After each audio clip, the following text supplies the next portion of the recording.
Hi Sagittarius, thank you so much for joining me today. I hope that you're doing really, really well. For this reading, this is a general reading for any sun, moon, or rising Sagittarius sign. We're going to look at the cards. We're going to get a sense of the awareness for the week or the big ideas, guidance, and possible outcomes. I will also choose a few oracle cards for additional information and messages for the week. So let's see what the cards have in store for you.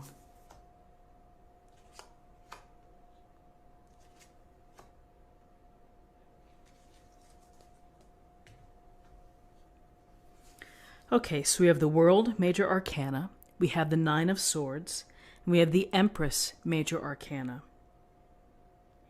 So the World it's a card of fulfillment, it's a card of completion, and when we are able to fulfill our dreams, or when we're able to achieve our goals, when we step over that finish line, it feels really good. We feel that we've earned the reward that we've been seeking, which is to actually fulfill what we had hoped to do. So with the World, we think of the words completion, contentment, and fulfillment.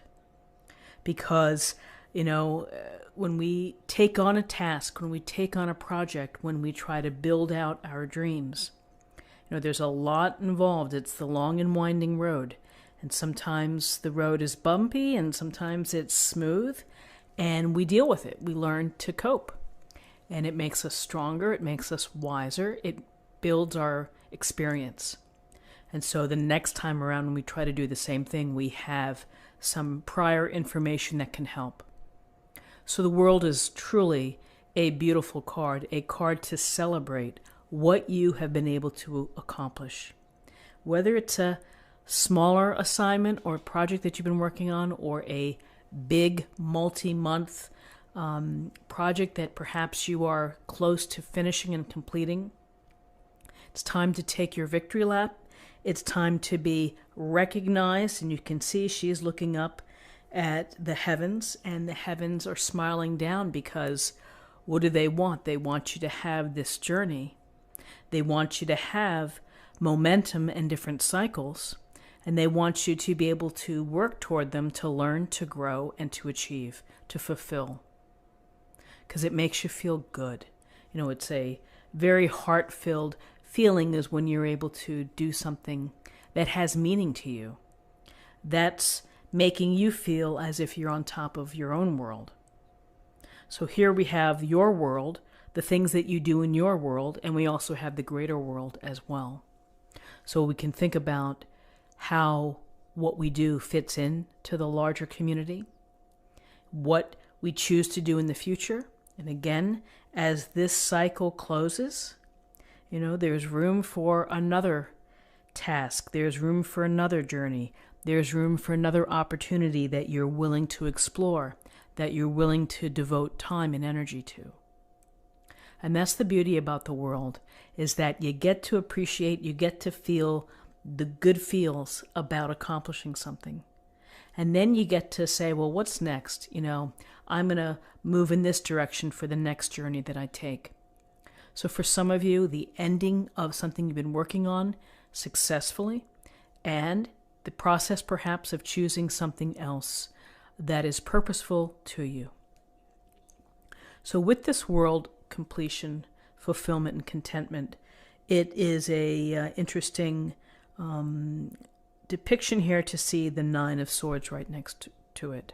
Because the Nine of Swords is about worry. It's about concern. It can be about feeling very sad, but we often associate it with sleeplessness and insomnia and worry that keeps you up at night, the thoughts that race through your mind, and the times that you feel unable to sleep because the pressure is like banging on your head. So we've all felt like that, and here we see the swords stacked above the woman here, and it's it's a part of what we deal with. We deal with days that are better than others. Some days are lousy, some days are good. Sometimes we're really stressed out, we're worried, we're concerned. You may be concerned about finances. You may be concerned about a relationship. You may be concerned about future business, bringing that in. A lot of things can weigh on us, and it's a matter of how we can ride through those times when we feel stress or worry, or where something has upset us, or someone has upset us.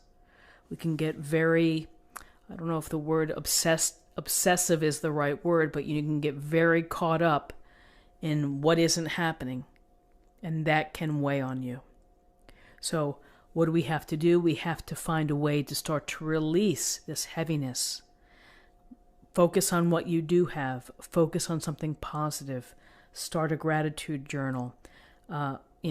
One small step per day. Doesn't mean that all of this weight of the world is going to leave you. It just takes time to work through things. And ultimately, this too shall pass. It always does. It's again a matter of mindset, and it's a matter of being proactive, which is to try to reset your thinking, try to reframe what you're doing, and if you have to have whatever you would do to try to get some good night's sleep, turning off all the electronics, hiding your phone, closing the blinds, just making sure that you're in a position where you can get some rest. Because, when you're not rested, then it adds into the feeling of exhaustion and the feeling of stress. So here's our beautiful Empress, right next door to the Nine of Swords. And the word that comes to mind is love. The words that come to mind, love and compassion. She is in nature. She is surrounded by abundance. She has created comfort within her life. That is important to her, to feel comfort, to feel proud perhaps of what surrounds her. It's that sensual touch of having perhaps a soft blanket or whatever it may be. There's some connection there to how it makes one feel, and it makes one feel good, warm, comforted, whatever it may be. So this Empress is our motherly idea of someone who is feminine and someone who has the possibility of being a mother, either with child or thinking about children, dealing with children. But it's the connection to the feminine ideal of being supportive, loving, kind, thoughtful, nurturing, of nurturing the unborn child for 9 months, feeding it, making sure that she stays healthy as a new mother would do. This also can be symbolic of your ideas, of nurturing your ideas, of being creative, of being inspired, and doing all the things necessary to make them come alive, to take action, to enjoy them. Enjoy your passions, enjoy your creations, enjoy your inspirations. That's what the Empress would tell you. Enjoy nature, feel good, take care of yourself. And she is taking care of others as well. She has her eye on what's happening, loving, supportive, thoughtful, and going to help out as needed. So a couple things. Here we have the relative high of feeling pretty good, of accomplishing something. Then we have this worry or concern. Maybe you're worried about what's going to happen next. Or maybe you're worried about something that has changed and that's going to impact you, that's causing sleepless nights. And then we have the Empress, which is providing the good common sense, I would say, approach of being grounded, of being aware of abundance, of what is good in life.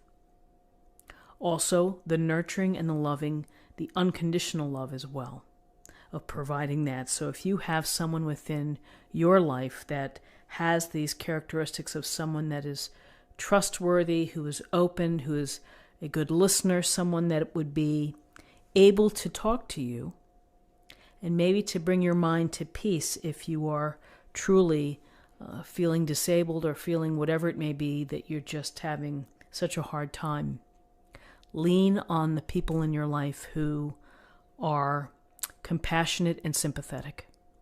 You know, more than likely, they want to help. They're willing to listen, you know, willing to come over.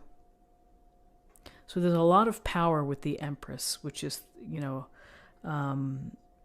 beauty, comfort, sensuality, this motherhood. And it's the motherhood of actual children, of guiding them, of leading them, of loving them. And it also is the motherhood of your ideas, of your talents, of your abilities, of what you can bring to the world, of what you can create for the world. So, an interesting spread for the day. Let's take a look at what we have in terms of numerology. So we have 21, and 9 is 30. We have 33.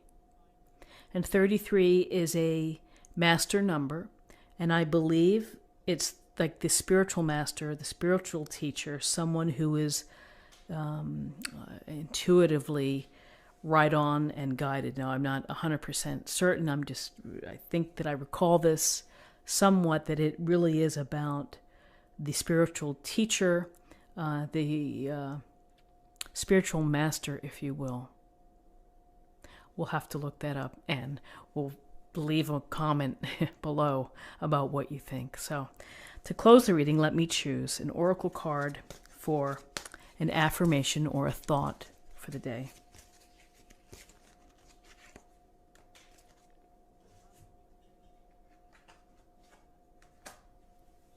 Time to go.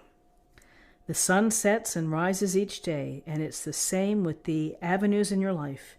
See the beauty within each sunset in your life, and know that the sun will also rise again tomorrow. Endings are merely the start of a new beginning, and we are with you through each phase and cycle. So we have cycles and completion here.